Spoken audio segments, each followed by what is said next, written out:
नमस्कार मित्रांनो, जय Maharashtra. Latest update तुमच्यासाठी घेऊन आलेला आहे. मित्रांनो, राष्ट्रीय आरोग्य विभाग नागपूर तर्फे वॅकन्सीज निघालेल्या आहे. कंत्राटी पद्धतीने वॅकन्सी भरल्या जाणार आहे.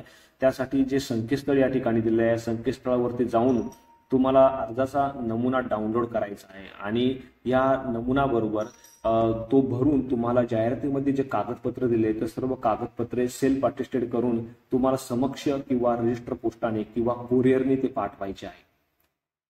मित्रांनो, अर्जाचा नमुना तुम्ही डिस्क्रिप्शन मध्ये जी लिंक दिलेली आहे तिथे जाऊन पण डाउनलोड करू शकता किंवा आपल्या टेलिग्राम चॅनलवरती जाऊन तुम्ही तो डाउनलोड करू शकता. मित्रांनो, तुम्ही इथे बघू शकता या ठिकाणी नर्सिंग ऑफिसर, वैद्यकीय अधिकारी आणि लेखापाल सारख्या महत्वपूर्ण पदांसाठी ही वॅकन्सी निघालेली आहे. जर तुमचं बीएससी नर्सिंग झालेलं आहे तर तुम्ही नर्सिंग ऑफिसर या पदासाठी अप्लाय करू शकता. एक या ठिकाणी रिक्त पद दिलेलं आहे. वयोमर्यादा जी आहे ती 43 वर्ष देण्यात येणार आहे आणि दरमहा एकत्रित मानधन तुम्हाला 25,000 या ठिकाणी मिळणार आहे.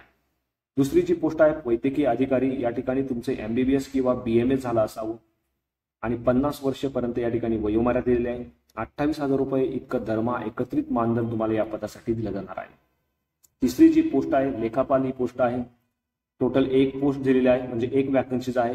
जर तुमच्याकडे वाणिज्य शाखेतील पदवी असेल, MSCIT, टॅली RP किंवा मराठी टायपिंग सारखे कोर्स जर तुम्ही केलेला असेल आणि तुमच्याकडे अनुभव असेल तर तुम्हाला या ठिकाणी प्राधान्य दिलं जाणार आहे. 38 वर्ष इतकी वयोमर्यादा असणार आहे. एकत्रित जे मानधन तुम्हाला दिले जाणार आहे दरमहा तर ते 18,000 इतकं असणार आहे. यासाठी मित्रांनो तुम्हाला 20 मार्च 2024 पर्यंत हे जो ऍड्रेस दिलेला आहे या ऍड्रेसवरती तुम्हाला समक्ष किंवा रजिस्टर डॉकद्वारे किंवा कोरिअरनी अर्ज सबमिट करायचा आहे. त्यासाठी वेळ जी आहे ती तुम्हाला इथे दिलेली आहे. 5 मार्च 2024 पासून 20 मार्च 2024 पर्यंत तुम्ही अर्ज करू शकता. आता या ठिकाणी काही उमेदवारांसाठी अटी व शर्ती दिलेल्या आहे. हे जे पद आहे मित्रांनो हे 11 महिन्याच्या कंत्राटी तत्वावरती भरलं जाणार आहे. जर तुमचा परफॉर्मन्स या ठिकाणी चांगला राहिला तर तुम्हाला कंटिन्यू करण्यात येणार आहे.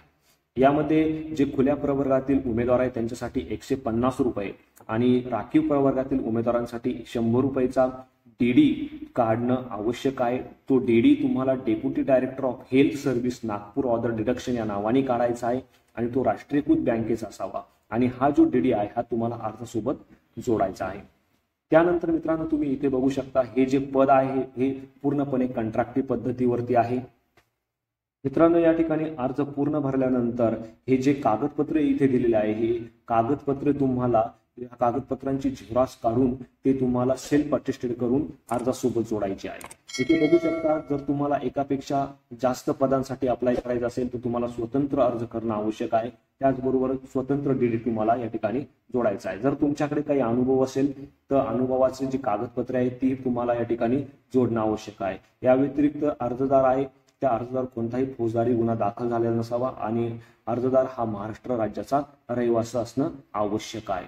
त्याचबरोबर अर्ज भरताना तुम्हाला पदाचं नाव म्हणजे कोणत्या पदासाठी तुम्ही अप्लाय करत आहात आणि जातीचा प्रवर्ग काय हे अर्जापणे स्पष्टपणे तुम्हाला नमूद करायचं आहे.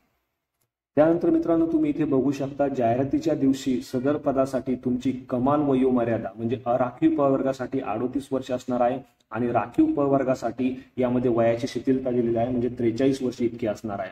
त्याच्यामध्ये जे कर्मचारी NHM या संस्थेमध्ये काम करत आहे तर त्यांच्यासाठी 5 वर्ष इतकी वयोमर्यादा असणार आहे म्हणजे 5 वर्ष वयोमर्यादेची शिथिलता या ठिकाणी त्यांना दिली जाणार आहे. तुमची जी निवड प्रक्रिया आहे ती पूर्णपणे गुणानुक्रमे यादी तयार केली जाणार आहे. तुम्ही इथे खाली बघू शकता. जसं की मित्रांनो तुम्ही इथे बघू शकता जर तुम्हाला अंतिम वर्षाला 60% इतके गुण प्राप्त झाले असेल तर त्याच्या 50% प्रपोर्शन प्रमाणे म्हणजे 30 मार्क या ठिकाणी पकडले जाणार आहे. जर तुम्हाला 80% मार्क असतील तर त्याच्या 50% प्रपोर्शन म्हणजे 40 मार्क या ठिकाणी पकडले जाणार आहे. त्या व्यतिरिक्त जर तुमच्याकडे हायर एज्युकेशन असेल तर तुम्हाला 20 गुण या ठिकाणी पकडले जाणार आहे आणि जर तुमच्याकडे काही एक्सपिरियन्स असेल तर त्यासाठी 30 गुण या ठिकाणी दिले आहे. म्हणजे 1 वर्षाच्या एक्सपिरियन्ससाठी तुम्हाला 6 गुण, तसेच 2 वर्ष एक्सपिरियन्ससाठी 12 गुण, याप्रमाणे तुम्हाला 30 गुण देण्यात येणार आहे आणि ह्याच पद्धतीने तुमची जी फायनल मेरिट लिस्ट आहे ती तयार करण्यात येणार आहे. फायनल मेरिट लिस्ट प्रसिद्ध झाल्यानंतर तुम्हाला डॉक्युमेंट व्हेरिफिकेशनसाठी बोलवण्यात येईल आणि त्यानंतर तुमची मुलाखत देखील या ठिकाणी होणार आहे. हे तुम्ही या ठिकाणी बघू शकता. त्यानंतर मित्रांनो हे जे संकेतस्थळ दिलेलं आहे या संकेतस्थळावरती जाऊन तुम्ही टाइम टू टाइम अपडेट काय असणार आहे हे तुम्ही चेक करू शकता.